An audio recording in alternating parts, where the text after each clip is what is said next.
Hello, everyone, and welcome to SCORE Fairfield County live webinar on buying a franchise. Is it right for you? I'm Bob Hogan, the webinar coordinator today and a business mentor here at SCORE Fairfield County, and I'm going to be your host. Our presenter today is Cliff Ennico, and more on Cliff in just a minute. But first, some brief information on SCORE. SCORE is a national organization with over 300 chapters across the country and 11,000 volunteers.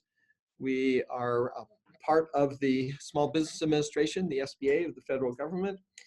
And right here locally in Fairfield County, we have over 140 volunteers with a wide range of industry, process, and subject matter expertise to help small businesses.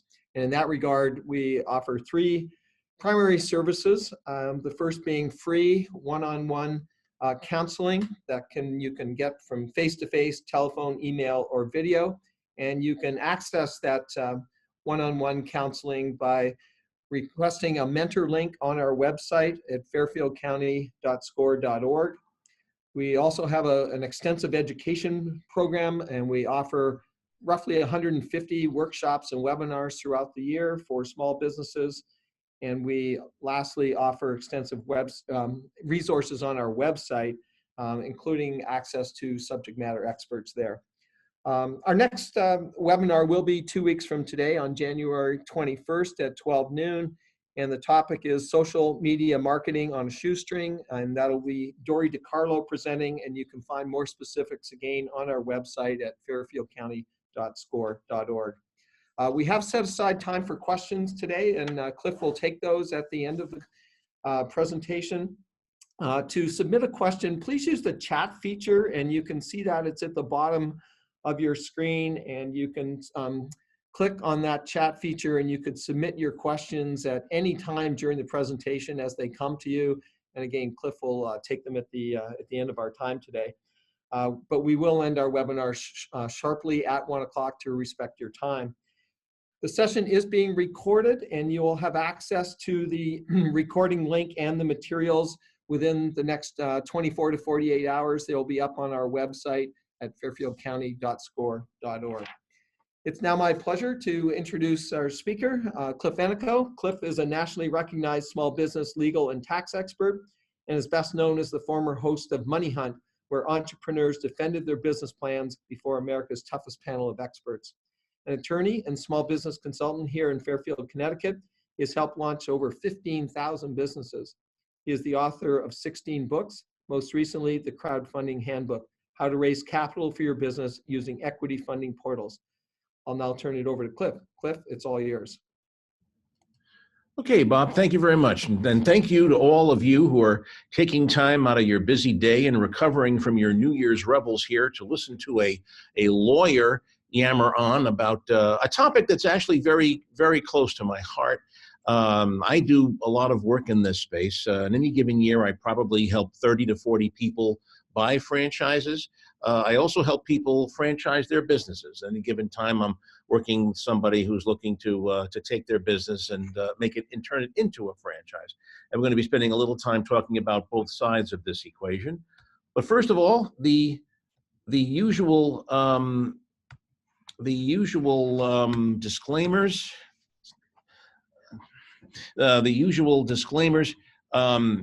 First of all, while I do speak for the SCORE organization, I do speak for the SCORE organization quite a bit, actually, but I am myself not in any way officially affiliated with the SCORE organization. But more importantly is the second one, that while we will get into some legal and tax stuff in this presentation, you really can't rely on anything I say here as legal and tax advice. There's a big difference between saying, here's what the law is all about, and here's what you should do, Bob, and here's, Elliot, why you should do something different. Yeah, that's one-on-one advice. So if anything I say here sounds like a good idea and you do it and it doesn't work out and your business fails and you end up in bankruptcy and your spouse divorces you and your dog pees on your leg, your kids don't want to talk to you, and you're living in a diaper box under the Brooklyn Bridge, you can't really sue anybody. Okay, that's just a thing. So that's getting all the legal stuff out of the way. Now, what is a franchise? Well, a lot of people think that a franchise is like a legal entity, like a corporation or an LLC, like a separate kind of entity, and it's not. A franchise is simply a contract between two companies, a big one and a small one. The big one we call a franchisor. This is the company that is, if you will, licensing its business model, its program to people. And then we have a franchisee. That's you. That's the little company. This is an individual or a family that agrees to run the business in a specific territory using the franchisor's trademarks and business models. So think about it. The best way to think about a franchise is it's exactly halfway between running your own business and working for someone else. It's smack dab in the middle of these two concepts. You are an entrepreneur when you buy a franchise. You have your own territory. You have profit and loss responsibility. Virtually all franchise agreements have a clause that says that, as long as you behave and you do things right, the franchise will not put any other franchise into your territory. So you own that territory to a certain extent, but it's not your business. It's somebody else's business model that you are executing within that territory. Most franchises have detailed operating rules and procedures, and you must follow them. You cannot opt out of these. When you want to change something, let's say that you have a hair cutting franchise, a barber franchise, and you get the idea, hey, if I were to put a TV set in the lobby, the kids could watch cartoons on Saturday morning. I could double my business on Saturdays. If it's your own business, if it's just your own hair salon, you can do it. Just buy a TV, install it, and off you go. With a franchise, you have to ask permission. And very often the franchise will not give you permission, not because they think it's a bad idea. They may actually love the idea. They may think it's terrific, but at the end of the day, franchises are all about uniformity and consistency. They want all of their units looking the same. And if what you're planning to do is going to make you look different, they're going to say, okay, great idea, Cliff, but let's wait for a while. We may include this as part of our upgrade package down the road, but for now, just keep following the model the way we have it. Pat on the head, and that's it. Thank you for the idea, by the way. Last but not least, when the franchise changes its model, you must go along with the changes, and you have to do this usually at your own expense. So many of you remember a couple of years ago, McDonald's decided to do breakfast all day, 24/7 breakfast. If you were a McDonald's franchisee, you had to make that change. And a lot of McDonald's, I actually represent a couple of McDonald's franchisees, and they complained like hell. They said, well, wait a minute, we have to train our evening employees to make scrambled eggs. Believe it or not, there are people in this world that do not know how to make scrambled eggs and breakfast sausages. We have to you have to add new equipment. We have to train our evening people. This is going to cost us like $30,000, $40,000 to upgrade to this. And we're not guaranteed any, additional revenue out of all this. What are we going to get in return for all this? McDonald's corporate, what are we going to get out of this? Not everybody went along happily. Now, of course, looking back with hindsight, it was probably one of the smartest things the McDonald's franchise ever did. But at the time, the franchisees were not happy. They didn't like this because they were being asked to spend a lot more money. When you buy a franchise, it's exactly halfway between running your own business and working for someone else. It's not your business plan. If you want to make changes, if you want to do things differently, you got to get permission and you got to color within the lines, which for some people is very difficult. I see people all the time who I think are too entrepreneurial for a franchise. Let's talk about that a little bit.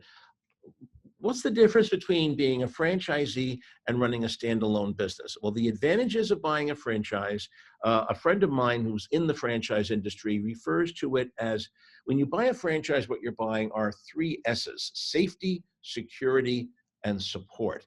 Franchises are perceived as less risky than standalone businesses. And there is some data that supports this. There is some published data that say that franchises fail much less frequently than standalone small businesses. So if you are a downsized corporate executive, you have a $100,000 termination fee that you want to invest, and you want to invest it in something that's going to be profitable. Buying a franchise is a lot less risky than operating a similar standalone business that's not franchised. Although the gap is shrinking now with because a lot of franchises now are what we call early stage franchises. I'm going to talk about that in a minute. That gap is shrinking. Keep in mind that when we say franchises fail much less frequently, we are not saying that they succeed more frequently. Those are two very different things. When you're looking to buy a franchise, you're hedging your downside bet. That's what you're doing. It's not just about fast food anymore. Actually, the fastest growing sector of franchising is service businesses. There's actually a franchise for consultants, business consultants, like what SCORE does. There's actually a legal franchise. They do basic legal paperwork for things like, LLCs and simple wills and stuff like that. And just about there are franchises in just about for any basic retail or service business that you can think of. There's probably at least one franchise. When you buy a franchise, you're buying into a team. You are supported by the franchise system. As a team, your neighboring franchisees are not your competitors. Let's say you get sick or something, you come down with pneumonia or something, you can call your neighboring franchisee, the one in the town next door, and have them, and they will lend you one of their employees to work your store until you get better, and you'll work out how that person is complicated between you. A franchise expects, I always tell people that buying into a franchise is like joining a street gang that makes money. Remember the Jet song from West Side Story? When you're a Jet and the crap hits the fan, you've got brothers around, you're a family man. That's kind of how it is with the franchise. They expect the franchisees to kind of support each other, and that's a good thing. And usually the franchise term is limited. It's not forever. The franchise agreement, the vast majority of them are usually 5 to 10 year terms. So it tends to be somewhat attractive to downside executives in their 40s and 50s who want like a bridge to retirement. They're in their 50s, they're not ready to retire yet. They buy a franchise, they run it for 10 years, and then they sell it to somebody else. A lot of downside executives look at franchising as a bridge to retirement. So those are the sort of the advantages. There are disadvantages of buying a franchise. Keep in mind that trade-off. When you buy a franchise, you're getting safety and security and support, but you pay a very large price for that. What you pay is your freedom. You don't have the ability to run the business your way. Remember my little example with the haircutting franchise. You want to put a TV set in. If it doesn't fit the franchise model, they won't let you do it. You have to kind of color within the lines. There are usually large upfront and ongoing costs. The typical franchise fee, well, it can be anywhere from $20,000 to $200,000. That's just for your territory. Then you have the build out costs of setting up the franchise. We'll talk more about that in a minute. You can probably spend upwards of $100,000 to $200,000 to launch a franchise business the right way. A lot of people buy franchises in the hopes that they will be an absentee owner someday, that they will not have to be the person who goes in and makes the smoothies or does whatever, flips the hamburgers or does whatever. But there's no guarantee that will happen. I have had a couple of situations in my career where some of my franchisees' clients were called away from cruise ships in the Caribbean. They actually had to helicopter back to land because their manager, of the franchise got sick or had a skiing accident or something like that, and nobody else knew how to run the thing. So, that does happen sometimes, at least, for a while. There's also no guarantee the franchise model will be viable over the long term. Franchises are subject to economic disruption just like any other business is. 15 years ago, two of the hottest franchises were check cashing stores, which now you hardly see because the government started regulating payday loans. And there was another one too. It was actually a very popular franchise. What they did was they refilled your toner cartridges in your printers. So if you had a lot of printers, if you were a small business that had a lot of computer printers, you could bring your cartridges there. And how many people here print out documents anymore? Now everything's digital. Everything's PDF, so that was the end of that franchise. Franchisers are subject to obsolescence, the same as any standalone business are. Here is Cliff Ennico's rule. This is the I call it the Franchise Catch22, and I'm happy to take responsibility for this because I have a lot of friends in the franchise industry that would hate me to say this, but I think it's in the interest of working with SCORE clients, I have to be very blunt about this. As a franchise becomes more established and successful and perfects its business model, the franchise becomes much less affordable and is much less likely to be flexible in enforcing its rules, regulations, and requirements. The bigger they get, the more expensive they get, and the more rigid they get.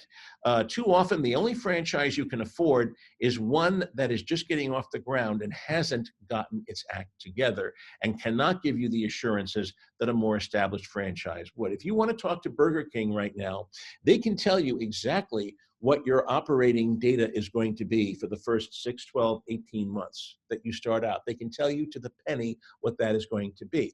So how much does this franchise cost? Well, they want $250,000 just to talk to you. To even get in and talk to Burger King about a new territory, you have to be willing to put up to fork over $250,000 with no guarantee you will actually get a franchise. That is how rigid and expensive that is. And yet Burger King is a very successful franchise. No one's questioning that. The more successful, the more expensive, and the more rigid. Okay, that's the catch-22 of franchising. The only franchises you can afford sometimes are the ones that haven't gotten their act together and where you're taking more of a business risk. Okay, so let's talk about early stage franchises. This is what most of you are going to be looking at.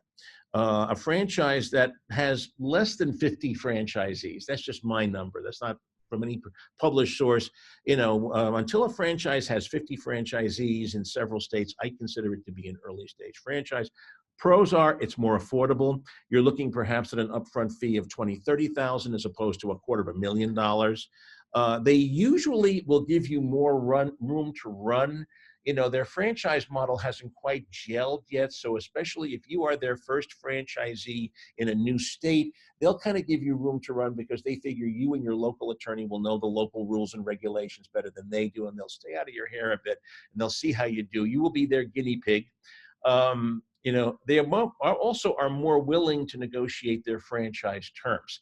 Whenever I'm working with a client who's buying into an early stage franchise, I tend to be a bit more aggressive in representing this client than I would if they're talking to a more established client, because if I don't ask, I'm not going to get. And very often the franchises will be flexible because they want this new franchisee. Every new franchisee is important to them.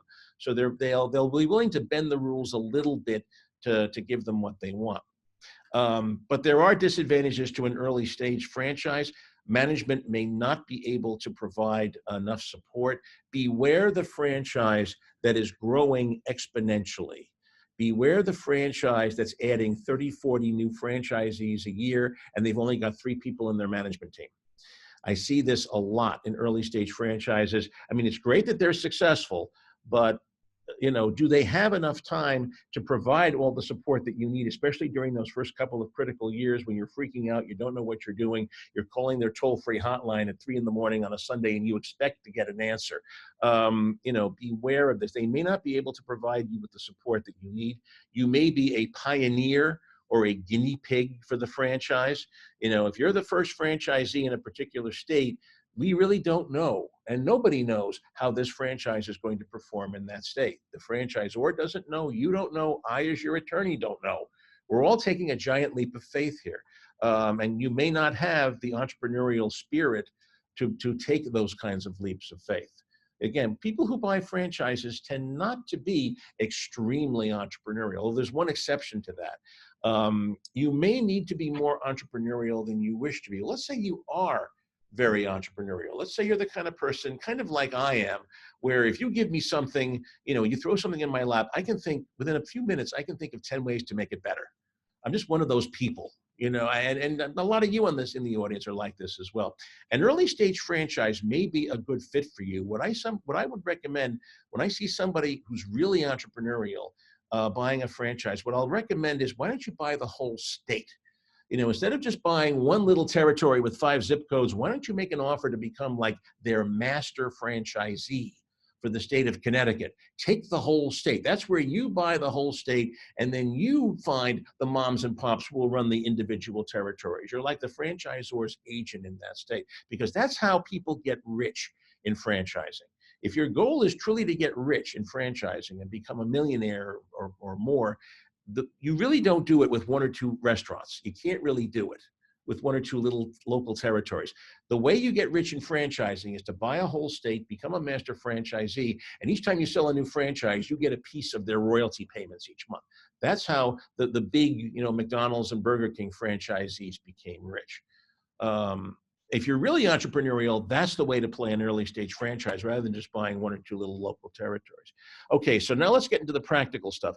Where do you find franchise opportunities? Well, there's three ways to do it. The least effective way is an online search. So pick the business you want and then search for dry cleaning franchise, search for consulting franchise or business consulting franchise, search for smoothie franchise, search for yogurt franchise. I get calls every day from people who say, hey, I found this great franchise on the internet.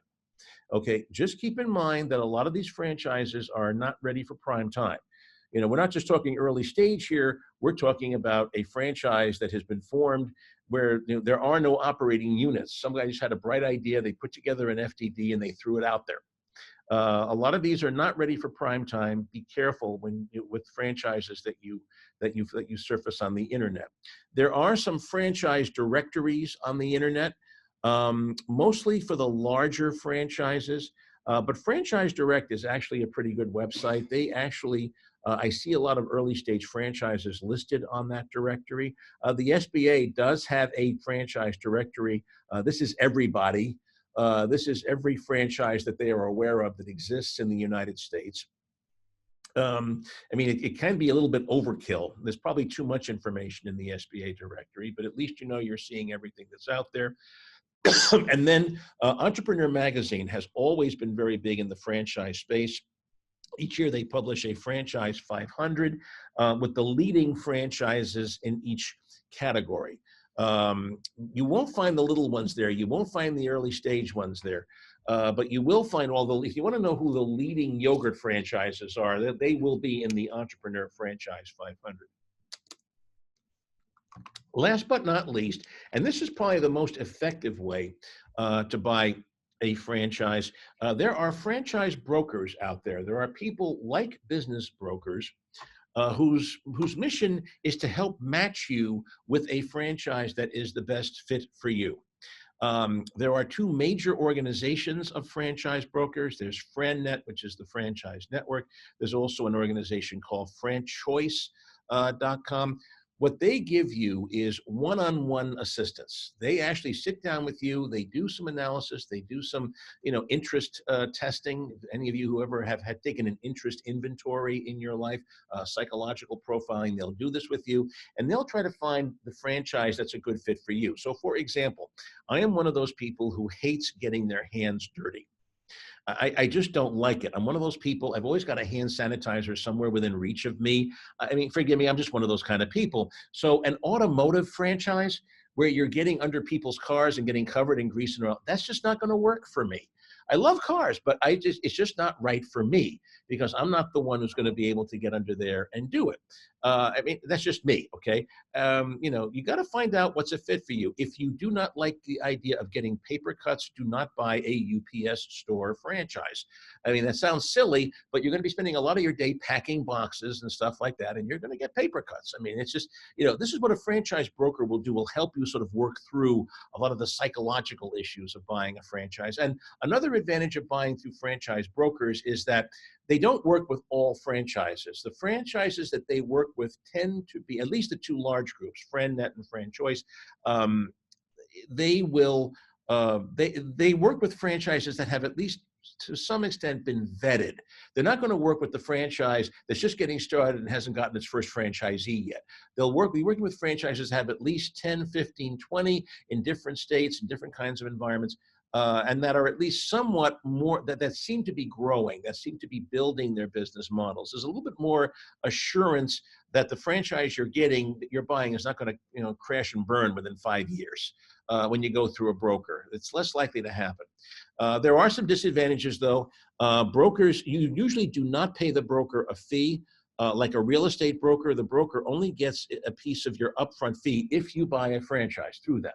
If you buy a franchise through them, they get a fee. It can be anywhere from 20 to 50% of your upfront franchise fee for that. So a lot of them are pushy. I mean, they will try to push you into making a decision. I think I can say that pretty right. Some more, some less. It depends on the individual.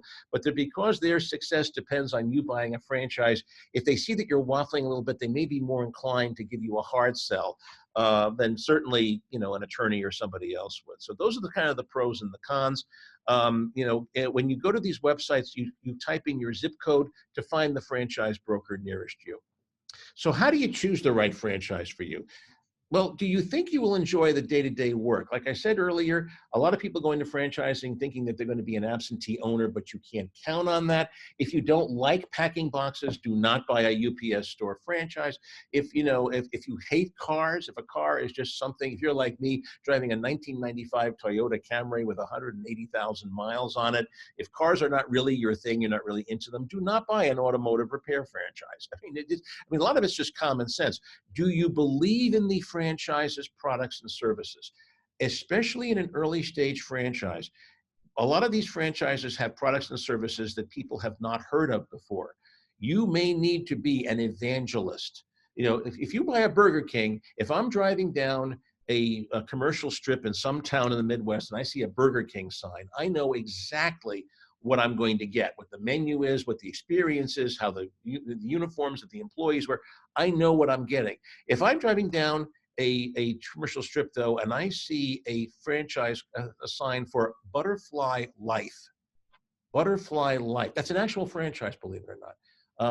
It's not very big in the Northeast, but there are some units out in the Midwest. What would you think Butterfly Life is? What does it look like? If it were me, of course, I always tend to default to food. It kind of has like an Asian vibe to it. So I'm thinking it's probably like an Asian restaurant or something like that, but it isn't. Butterfly Life is a franchise of women's only gyms. They compete with Curves. Right? Well, okay, that's all interesting. And you may be interested in that as a business model, but the name is not going to help you. That's my point here. You can't the people that do not do well in franchising are the people who sit back and let the franchise name do all the work. With an early stage franchise, that's not going to happen. You cannot rely on the franchise name to do the work for you. You're the one who has to be the evangelist who builds the brand awareness for that franchise in your territory. Will the franchise give you a decent living within the first year to 2 years of operations? The most important number when you're looking at franchise numbers, what is the owner's discretionary income? We call this ODI. In plain English, how much are the owners taking out to live on? After picking all the monthly expenses, the rent, the payroll, everything else, the franchise fees, the monthly royalty payments that you have to pay, are they making a decent living? If it's going to take you more than 2 to 3 years to get to a point where you're making a living wage, maybe this isn't a franchise for you. You really want to see what other franchisees are doing. And the most important question you can ask them is, how long did it take you to break even? How long did it take you to reach a decent ODI? Are you satisfied with the ODI that you're getting? Are you comfortable with the territory that you're buying? Rule number one, never buy a franchise where the territory is more than a 20-minute drive from where you live. That's one of my basic rules. If you don't know the community very well that you're buying, it's going to be very hard for you to build that brand awareness within the territory. And the most important thing is, do you buy the franchise's people? When you buy a franchise, you are buying the people. You are buying the management team. You are also buying the current franchisees. Do you like these people? Do you identify with these people? Do you see yourself as one of them? That is very, very important. If you don't buy the people, do not buy the franchise. That's one of Cliff Ennico's basic rules. Here are some things to watch out for. Watch out for the flyover country franchise. There are many franchises that work extremely well in the heartland in the southern parts of the country, what we consider flyover country. They usually get started in a place like Iowa. They do very well in the Midwest and the South, but the minute the franchise expands to the two coasts, the Northeast and the far West, the franchise model falls apart. I see a lot of franchises, for example, that say during the first year of operations, you must hire at least 5 people at a base salary of at least $30,000 per year, pre-tax. Well, forgive me, I live in Connecticut. You cannot live in Connecticut on $30,000 pre-tax. Finding those people is going to be very, very difficult. I don't know where you're going to find them. Maybe in Iowa, Montana, they have those people, but you're not going to find them in Connecticut. So just be careful. There are a lot of franchises that work well in some parts of the country that don't work everywhere. The single product line franchise. We have a manufacturing business. We make widgets, and we're going to set up a franchise to act as a distribution network for our widgets. And we don't want anybody else's widgets being used in this franchise. This is a distribute.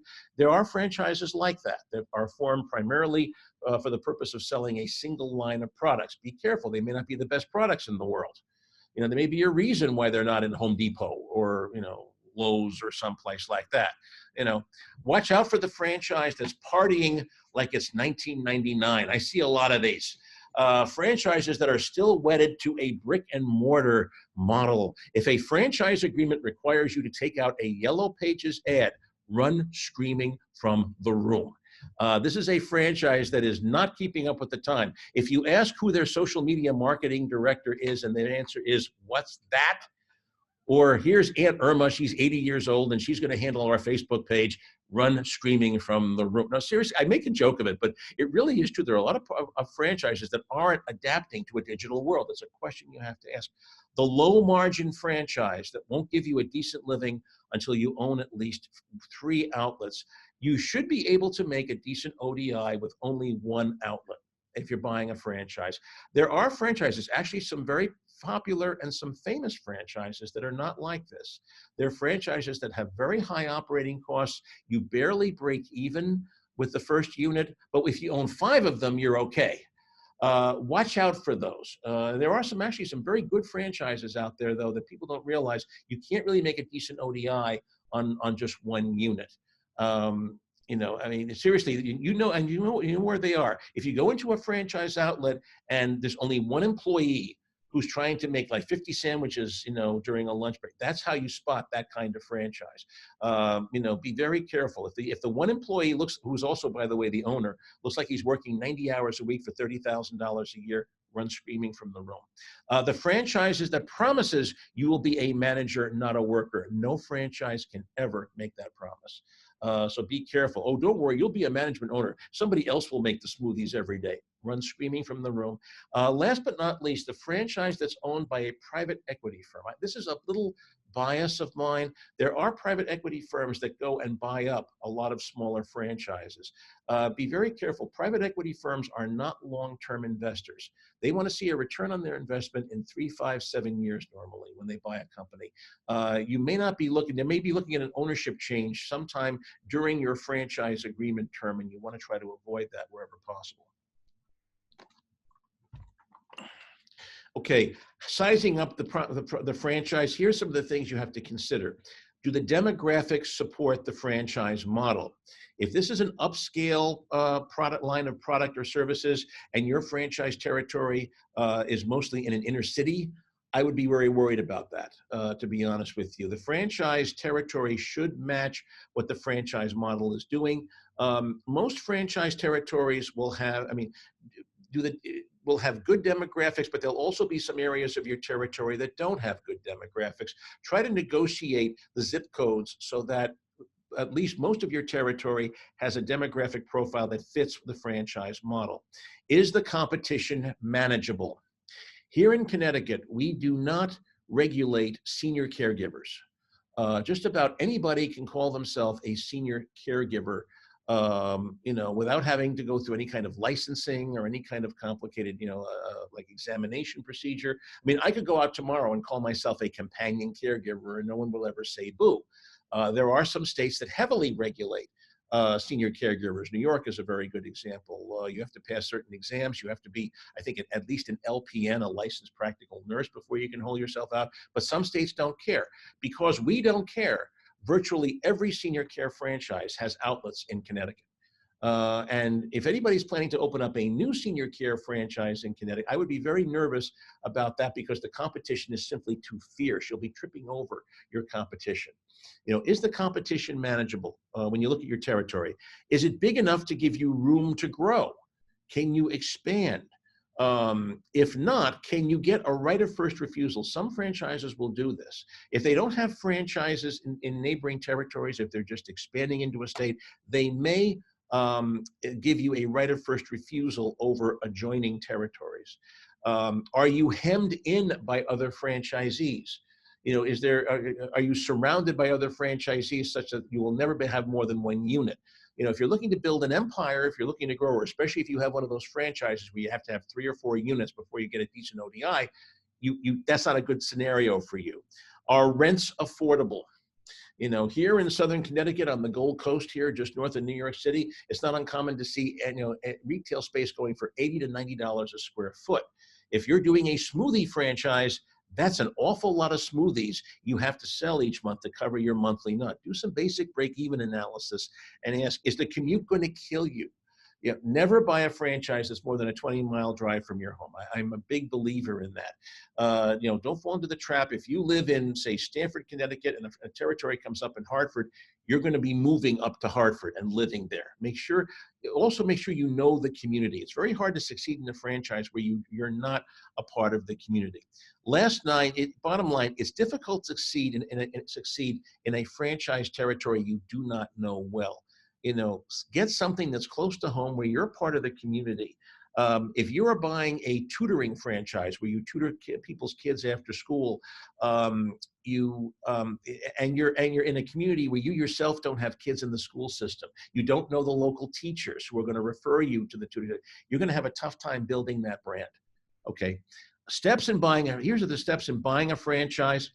Number one, understand the franchise fees and costs. Do some number crunching.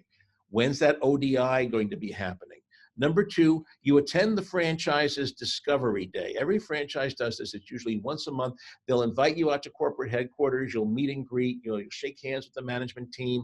This is where you get to meet the management team, ask some basic questions. It's kind of a sales meeting. They may put you in a bus and drive you to a local unit, you know, that's obviously operating very well. They're not going to send you to a unit that's failing. It'll be like their model unit or whatever, and you'll get to ask questions of the people flipping the burgers, and they all look like they're all happy and they're wonderful. Of course, they're getting paid for that. I'm a little cynical about discovery days, okay, but it's part of the process. Then, and number three is the most important. Interview as many current franchisees as possible. If there are 30 franchisees, call every one of them. Don't just call the 1 or 2 that are closest. Don't be afraid to ask the same questions over and over again. It may be that 19th person that you talk to that says something a little different than the other 18, and that will trigger some things in your mind. Call as many as possible. And be sure to include, if there are franchisees who have left the system within the last 3 years, they are required to disclose that to you. Talk to those people. What went wrong? Why didn't it work for you? What happened? You know, and listen very carefully. Don't just listen to the words, listen to the music. If people don't sound happy, if they don't sound thrilled about the franchise, that will come across at some point. Hire an attorney to help you review the franchise's FDD, the franchise agreement. At some point, if you get this far, you talk to their franchisees, at some point, they will send you this document. It's a 200-page legal document. It's a prospectus. It's the same document that you would get if you bought a share of like Facebook stock in a public offering. Get an attorney to review this for you. If you're like most people, you're not used to reviewing 200-page legal documents. I am in that business. The way I work is I will take those documents, I will tear them apart, I will send you a memo with 50 things that we have to talk about, and we will spend 2 or 3 hours on the phone walking through each one of those points until I feel that you're getting the information that you need to make an informed decision about this. It's a very worthwhile process. There are some people who don't go through this because they say, well, the franchisers don't like to negotiate their franchise documents. That is true to some extent, but in most cases, you can get what's called either an addendum or a letter of clarification, where the franchise will explain in greater detail what their program is all about. So for example, an addendum might say something like, in section 9.1 of the franchise agreement, where it says we take a lien on your firstborn child, we only do that if you are actually in default, and quite frankly, you can pick the kid we take. Pick your least favorite kid. We'll take that. Okay. By the way, don't laugh too hard. You'd be surprised what's in some of these franchise agreements. There's some pretty onerous provisions in there. But that's and it's well worth doing it, because that would be evidence in a court of law. If you ever, God forbid, got into litigation with the franchise, that would be evidence of what they promised you. Then once you buy the franchise, once you've signed the FDD and off on the FDD and the franchise agreement, now you're part of the franchise. You have to go through a training program, which is usually a week to 2 weeks. You fly out to their corporate headquarters and you sit in the classroom, and they go through the operations manual, which is usually, usually it's a couple of thousand pages. It's like several notebooks full of stuff that you have to commit to memory. And then if it's a brick and mortar franchise, you now have to build the franchise territory. You have to find space, negotiate a lease, and complete your build out per the franchise's specification. Let's talk a little bit about the fees and costs. There are 3 types of fees that you have to pay to a franchise. There's the upfront fee. That's the fee to buy your territory. It's usually non-refundable. It includes the cost of training you. It's usually, again, for an early stage franchise, it'll probably be between $20,000 and $50,000, and it is non-refundable. If you did go through a franchise broker, the brokerage commission will be paid out of that upfront fee. Then you have a monthly royalty payment. Each month you have to pay the franchise a percentage of your gross income. In the vast majority of cases, it's between 5 and 12%. I sometimes see franchises, there are rare franchises that have a flat fee that you pay every month. It's usually between $2,000 and $5,000, but that's very rare. Mostly it's a percentage of your gross income, and that comes off the top. That comes off your gross income, not your net. You are not sharing profit. That payment goes to the franchise before you pay the rent, before you pay payroll, before you pay anything else. The third thing is the advertising fund contribution. Most franchises have a national advertising fund that goes out and buys advertising and media for all the franchises nationwide. That's usually an additional 1 to 2% of your gross income each month that you pay. Although there's no guarantee they will use advertising funds to advertise within your territory. Then there are often additional fees. Item 7 of the FDD, there are 23 items in an FDD, and item 7 is a detailed summary of all the expenses and fees that they charge and that you will have to pay. Always get a reality check on this. Don't ever assume that the summary in item 7 is accurate. Your fees may differ. Always get reality checks. The good news is it's a good list of all the things you have to spend money on, but the actual estimates may be off. Especially if you are the first franchisee in the Northeast or the West Coast, chances are your cost of operations are going to be significantly greater than what's in item 7. So do a reality check. Costs, always do a reality check, especially if it's a brick and mortar franchise. Okay, now I'm going to race through this a little bit because I'm going to give you something here. Those of you who have been kind enough to listen to me so far, here are some of the questions you should ask, especially when you're interviewing other franchisees. Remember, this is the most important part of the process, is talking to other franchisees and getting the reality check of what it's like to be in this franchise. How long did it take you to start the business and land your first customer? How long did it take you to generate revenue? How long did it take to find a suitable location and negotiate a lease? Were you able to find quality employees who were willing to work within your budget? Which marketing methods recommended by the franchise work, which didn't work? Okay. How long did it take you to break even? Did you incur any significant costs that were not listed in item 7? Were there any surprise expenses? that were not in item 7. What is your current ODI? Do not be afraid to ask them. How much are they taking out of the franchise each month? Can you live on that? Is the franchise management teams responsive? What is your actual budget for local marketing and advertising? Most franchises, in addition to your contribution to the National Advertising Fund, they will want you to spend about 1 to 2% of gross sales each month on local advertising. Is that enough? Does it work? Do you have to take out TV ads for this franchise to survive? If so, it's going to be a lot more than 1 to 2% of gross income if you have to do video production. Is the franchisor's pricing of its products and services competitive? Are people willing to pay $6 for a smoothie in your town? You know, a lot of them are not. Do you receive any benefit from the franchise's marketing fund? Are they actually taking out advertising or buying media in your state, in your territory? You don't want to be spending 1 to 2% of your gross sales each month so that the California franchisees can have a ball. You know, that's not the point. If you're in New York, of course, if you're in California, that's terrific. You want to know that at least some of the marketing fund is going to at least your region, if not your territory. What was your biggest challenge in starting the franchise business? What was the biggest surprise you had? Are you happy with the amount of time you are spending in running the business? If the person keeps falling asleep during the phone call, that is not a good sign.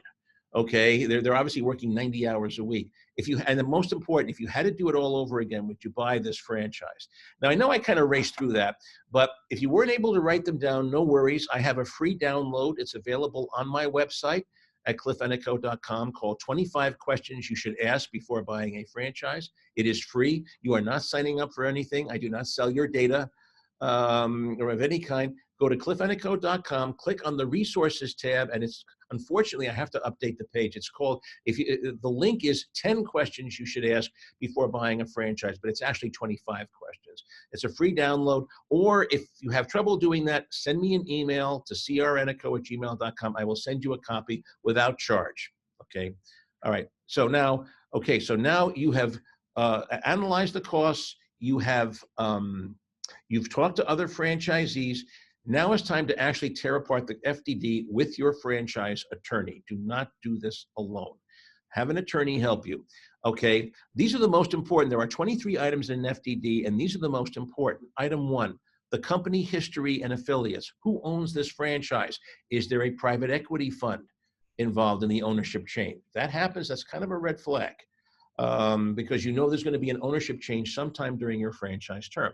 How long has the franchise been in business? Less than 5 years? Over 20 years? Are the franchise's affiliates also its suppliers? This is how you find the franchise that's only meant to sell a single line of products or services. It's really just an affiliate of the product manufacturer. If 90% of your suppliers are coming from one source, that's why this franchise exists. The management team, item 2, read their resumes. Whenever I look at a business plan of any kind, the first thing I look at is the executive summary that talks about what the business is. But the next thing I do is I talk to them. I look at the management team. I look at the resumes. Do they have relevant experience? If this is a smoothie franchise, but most of the executives came out of the physical fitness or gym arena, that could be a red flag that they don't really know what they're doing. Do they have relevant experience?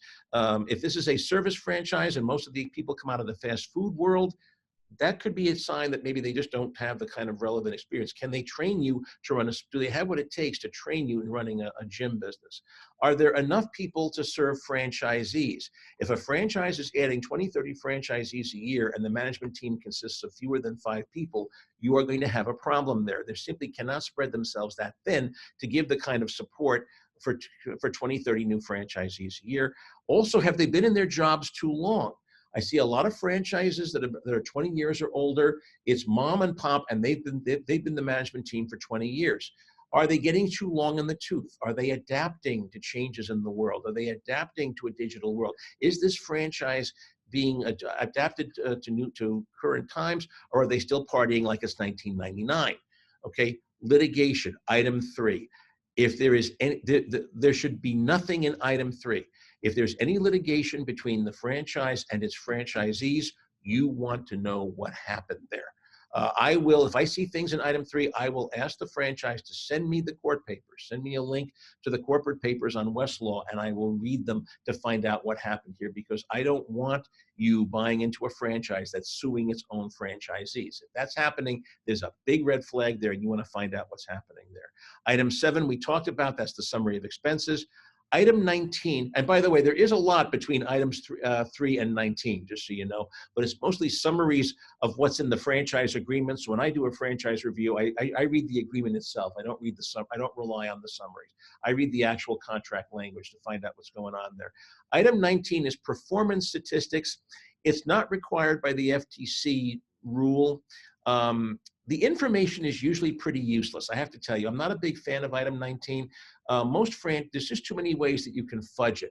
What most franchises do is they say, well, here's how the top third of our franchisees are performing. Here's how the middle tier is performing. Here's how the bottom tier is performing. And we only look at franchisees that have been around for at least 3 years. Well, okay, that's all interesting information, but that's not helping you. You want to know, how are the newbies doing?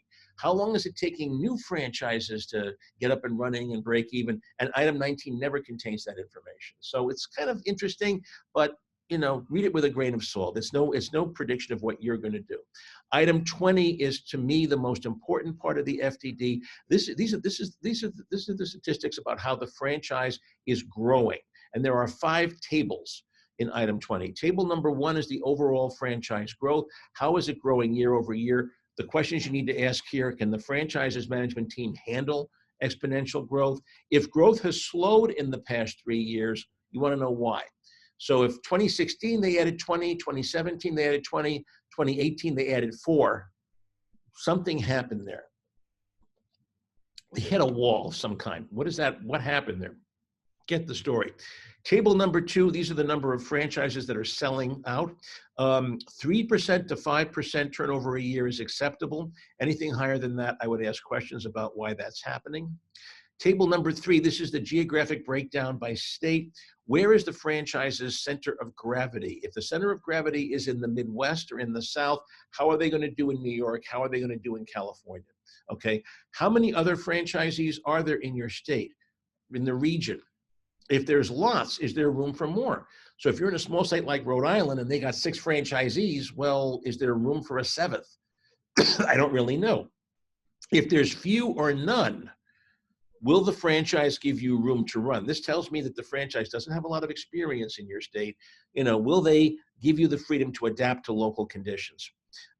Table number 3, you also want to look at something. There's a column in table 3, franchisees who have ceased operations for other reasons. Here is something that I always tell people who are buying into well, actually, we'll talk more about this a little bit later.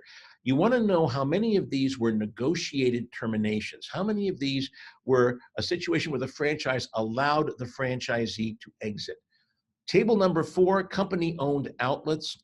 It's okay for a franchise to have 1 or 2 outlets that they run themselves, but too many sends the signal that they are going to be competing too much a little bit with their franchisees. If the company-owned outlets are doing better than the franchised outlets, you want to know why and what's going on. Then last but not least is table number 5, projected future growth. What is the time lag between a signed agreement and a functioning location? They disclose how many franchisees have signed agreements but haven't opened their stores yet. If there's a significant time lag between those 2 things, you want to know what that is. Hang on a second here. Hang on a second. I clicked a button that I should not have clicked. I hate this.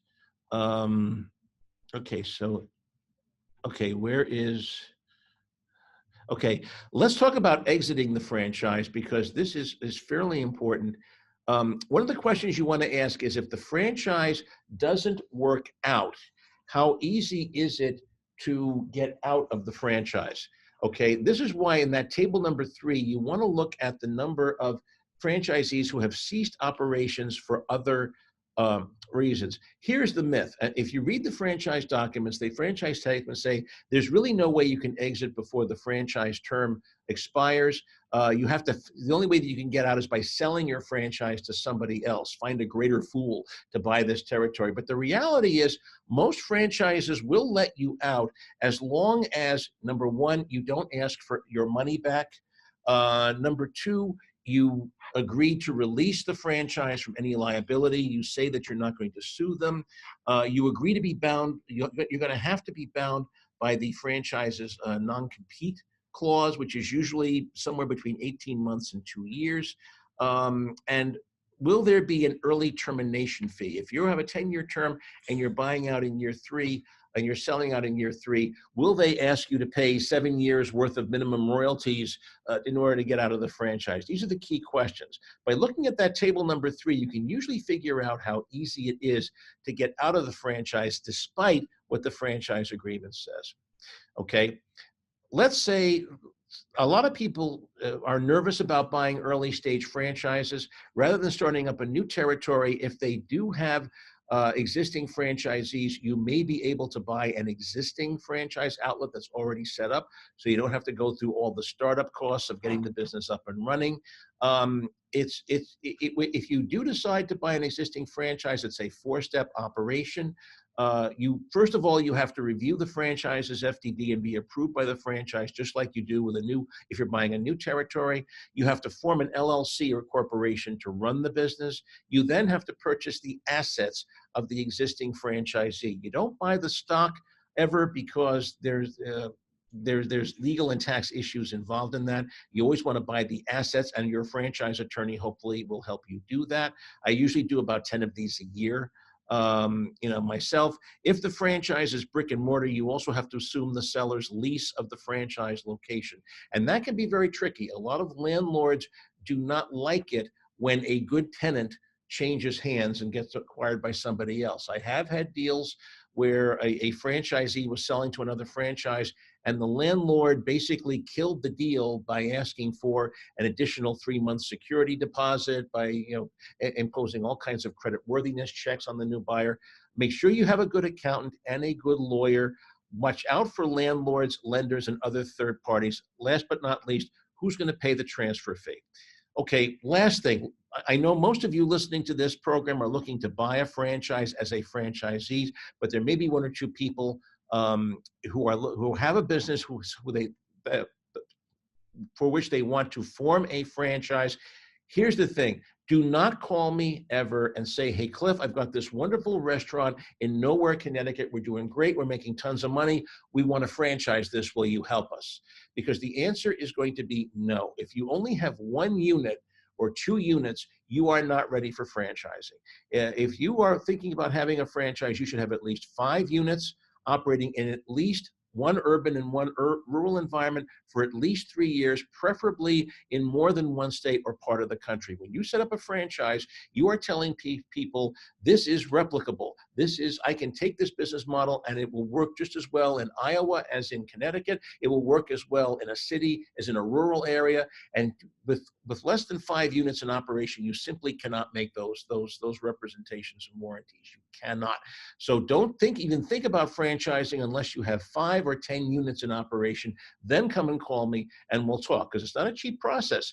You're going to have to prepare an FDD and franchise agreement that meets the requirements of the FTC. You then have to register or file your FDD in about 22 states that require you to do so. Your budget should be at least $30,000 to $50,000 to franchise an existing business. Okay, so wrapping up, here are the key points. Buying a franchise is halfway between running your own business and working for someone else. The more established or successful the franchise, the more expensive and rigid it's going to be. If you don't buy the people, don't buy the franchise. Speak to as many current franchisees as you can. Don't be afraid to ask tough questions. Don't be afraid to ask the same questions 18 times over, because that 19th person may just tell you something that the other 18 won't. Hire an attorney to do a thorough review of the franchise's FDD and franchise agreement. Consider there's something called a ROBS you can do to finance your franchise purchase. Ask if you're working with a franchise broker or an attorney, ask about that. It's a way of tapping into a 401k from a prior employee to use the funds to buy a franchise. And then finally, and the most important thing, success in franchising, like any small business, depends on how well you market the franchise concept. Don't rely on the franchise's trademark to do all the work for you. Even as a franchisee, you have to be at least somewhat entrepreneurial. So with that, let's open the floor for some questions and answers. Bob? Thanks, Cliff. We have a couple minutes here for questions, but we don't have a lot. As a reminder, if you want to submit a question, please put it in the chat box. And maybe we'll start with a question from Don that's asking, I'm interested in a franchise that's hugely popular in New York. However, there aren't many in Connecticut. Does this mean they won't work in Connecticut? The short answer is, I don't know. There are a number of things you have to look at. This is where you really want to look at table number 3 in the FDD and see where is the center of gravity for this franchise. If the center of gravity is in states like New York, California, and other high-income, high-cost states, there's a pretty good chance that it will work in Connecticut as well, because Connecticut is that type of state. There may well be that that Connecticut has regulation that New York doesn't have. And that's very possible. So for example, if you're doing a senior care franchise, there's virtually no regulation in Connecticut, but there is in New York. There are very few senior care franchises operating in New York. New York has very heavy regulations on what senior caregivers can and cannot do. So you have to ask the question, why is it? It may well be just that their marketing effort is better. They have a broker in New York, but they don't have one in Connecticut. It can be something as simple as that. There are any number of reasons why it couldn't happen, but you do have some research to do. Congratulations, you picked up on something where you really want to drill down and find out what's going on with this franchise and why that's happening. Great. We'll take one more. Cliff, this is a topic that you touched on a little bit at the end. Is it better to buy a new franchise or buy an existing franchisee? Okay, the short answer is it depends. It's the classic lawyer answer. Look at the seller's numbers. Have them show you their tax returns, their franchise royalty reports for the last 3 years. Is the franchise doing well? Is it generating a significant ODI? Generally speaking, buying an existing franchisee is less risky than setting up and operating a new territory. But like with buying any existing business, whether it's a standalone business or a franchise, you have to ask, why is the seller selling? Is it because they're getting ready to retire and they want to move down to Florida or California or Texas or someplace like that, and the kids aren't interested in running it? Or is something going on in that community that's going to drive those numbers down? Do they know something that you don't know? That's why I'm so big on never buy a franchise in a territory that you don't know. If you live in that community, you know what's going on. If you're buying a territory halfway across the state, you don't know that a big competitor might be moving in 6 months and it's going to wipe the place out, or that it's going to become obsolete in some way. You don't know. If you don't know what's going on locally, it's very hard to analyze that. The seller is not obligated to tell you if stuff like that is going on. It's not like buying a house where if there's termites, they must by law disclose if there's termite damage. It's totally buyer beware. Always have a good attorney and a good accountant to help you, and don't buy too far from home. And then look at the numbers. Make sure the numbers work. Are they generating a significant ODI? How long is it going to take you to recoup the purchase price? If the purchase price is $150,000 and the ODI is $50,000 a year, you know it's going to take you 3 years to recoup that purchase price. Are you comfortable with that? Those are the questions you have to ask when you're buying an existing franchise. Thanks, Cliff. Unfortunately, that's all the time we have for questions today. Just a reminder, the webinar was recorded and the materials will be available in the next 48 hours on the fairfieldcounty.score.org website, and you can access them under on-demand workshops. Next webinar will be 2 weeks from today, January 21st at noon, and the topic is social media marketing on a shoestring with Dory DiCarlo presenting. And again, if you would like free individual counseling, you can get that by requesting a mentor on our website. And I'd also appreciate it if you would fill out your evaluations that'll be sent as you sign off today. They're very helpful for us going forward. And on behalf of SCORE, I'd like to thank you for attending our live webinar, and a special thank you to Cliff for presenting today, and have a nice day, everyone.